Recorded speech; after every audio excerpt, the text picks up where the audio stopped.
So continuing our look and exploration into different transformations, today we're going to be taking a look at the symmetry that we can find, different types of symmetry, and then also what happens when we take our transformations and do more than one at a time. So for this first one, we have reflecting a figure twice over intersecting lines, and here's the key thing here, intersecting lines. It says we'll give the same result as. So I'm going to show you a couple of pictures. So here's what we're talking about. If I'm looking at this first picture, I'm taking the blue triangle and we're reflecting it over this line to get the red triangle, and then I take the red triangle and I reflect it over the line to get the green triangle. So I could do that. So first off, that's called a composition because we're doing more than one transformation at a time. But I could do that in one motion by just doing a simple rotation. And that center of rotation you can see is where those lines intersect. Okay, so maybe one that we'll see a little bit more often would be on a coordinate plane with our XY axis.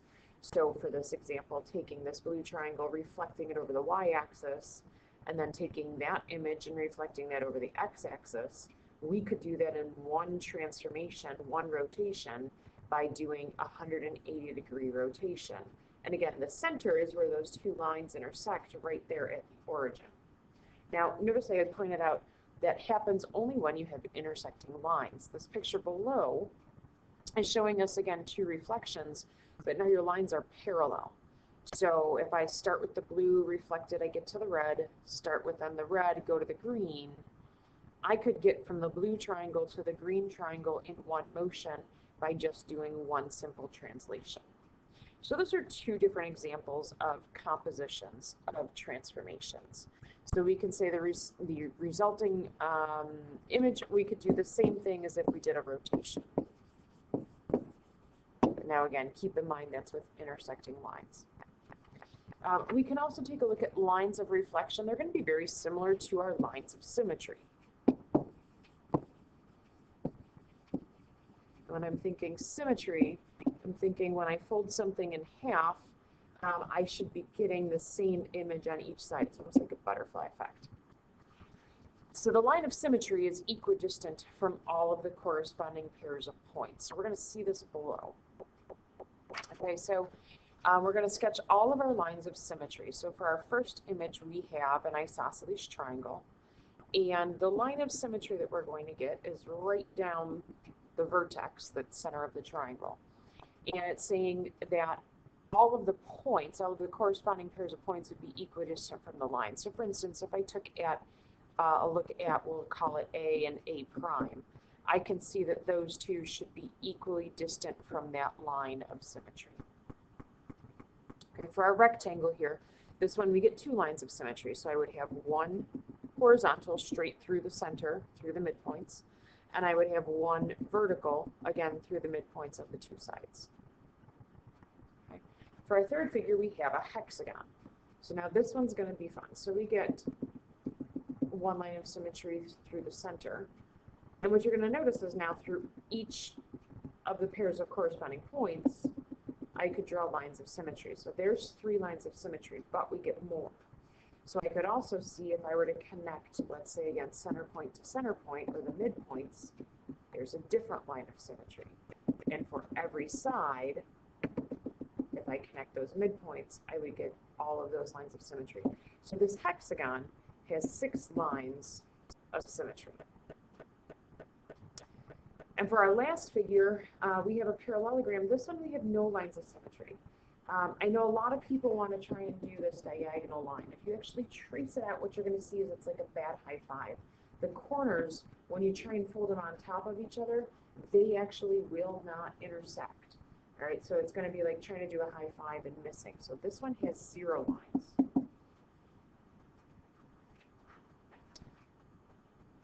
Okay, other types of symmetries that we can have are rotational symmetry. So a rotational symmetry, it's a rotation that maps a figure back onto itself. So in other words, I can turn it and it looks like the original image. This is great. You can test this out very easily by actually physically turning your paper. In regular polygons, so what is a regular polygon? That's a shape where we have all sides are congruent to each other and we have all angles are congruent. So kind of like that hexagon that we saw up above, that was a regular polygon, a regular hexagon. So in any regular figure where all sides and all angles are congruent, the number of rotational symmetries we're going to see would be equal to the number of lines of symmetry.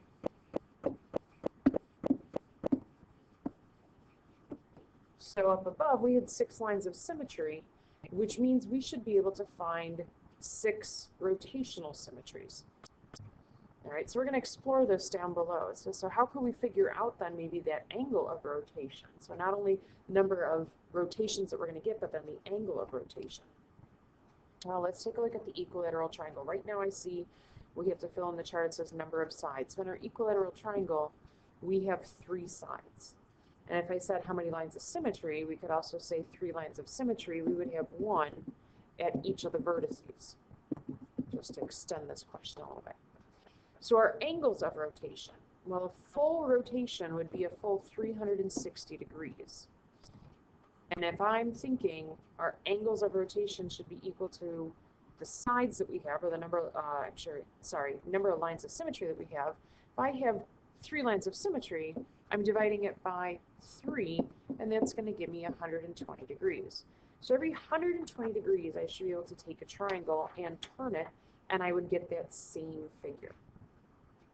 Okay, if we do the same thing with the square, I have 4 sides, which again, if I thought, extend this out a little, 4 lines of symmetry as well, 1 through each of the midpoints, 1 going corner to corner.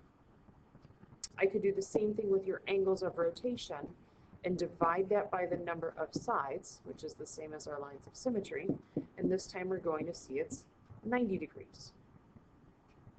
Okay, continuing on, a regular pentagon. A pentagon has 5 sides, so if we continue this, and I thought 360 divided by 5, that's going to give us 72. So every 72 degrees, I could turn this shape, and it would look just like the figure picture. And for our last one, our hexagon is 6 sides, so if I did 360 divided by 6 sides, I'm going to get a total of 60 degrees. So every 60 degrees, I should be able to rotate that hexagon. And on the back, we have just something called the identity transformation, a rotation of 360 degrees. If you turn the paper 100% upside down and right back to where we started, it's going to give you the same picture back. That's called your identity transformation. So now when we have a series of rigid motions, meaning more than one, what we get is something called a composition. So you do a transformation, you get that result, then you take that result and you do another transformation. Okay, and we get a symbol. The symbol that we get, it's like a little open circle. Okay, so for instance, maybe we're doing a rotation centered at the origin of 90 degrees, and I'm going to compose it with a translation of 2, -4. So taking a look at that, that's that composition symbol. That's telling me I'm doing more than one transformation. Okay, big thing here, big thing you want to keep in mind. When you are performing or writing a composition, you want to work from right to left. So that means in this composition up above, I would be doing this translation first. Then I would get that answer. Then I would perform the rotation second. So we want to think work backwards. Okay, so we're going to try one below. So we have the coordinates of A, B, C, and I'm going to plot these out so we can see what it looks like. So A is at the location -1, 1. B is at -5, +3. C is going to be at -2, +7. And if we connect these, we get our triangle. So it says we're going to graph and state the coordinates of ABC double prime, that image of our original triangle after this composition, a translation composed with a rotation. Now, keep in mind we have to work backwards. So the first thing that we are doing is our rotation. The second thing that we will be doing is our translation. So I like to do this on the side, and I like to kind of keep this in order, starting with my original coordinates. I like to list them out. And then I like to do this step at a time, so that way there I can see what we're doing, and If for some reason we've done something wrong on a test or a quiz, this is a way that you can get some partial credit.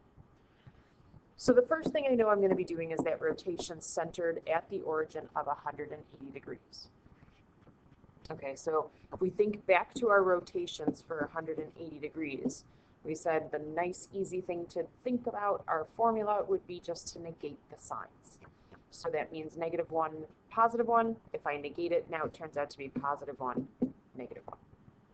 And if I do that for B, same thing. So I switch the signs. 180 degree rotation, all I'm doing is changing the signs. So that was our first. Now, working backwards, we're going to do our translation. We're doing a translation of -5, 1. And this will get our end result. So remember, when we're doing a translation, we're thinking adding. So a -5 plus 1, that's going to leave us with a -4.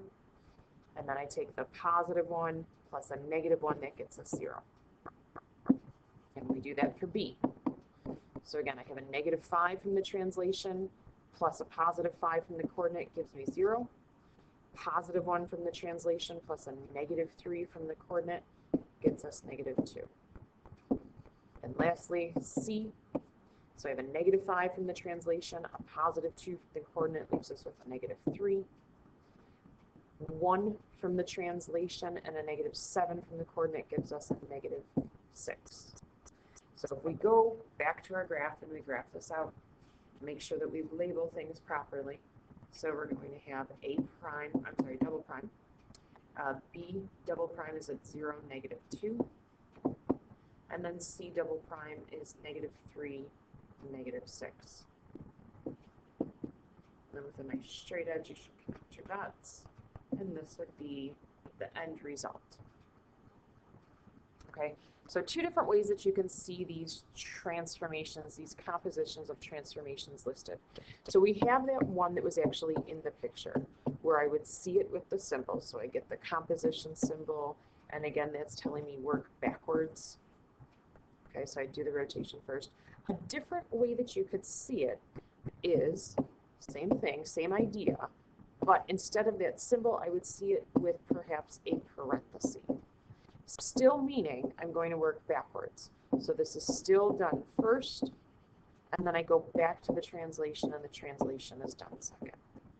Okay, so that's a little bit of compositions and some symmetries. We'll practice some more in class, and I do hope that this helped. Don't forget to like and subscribe. Have a great day, everyone.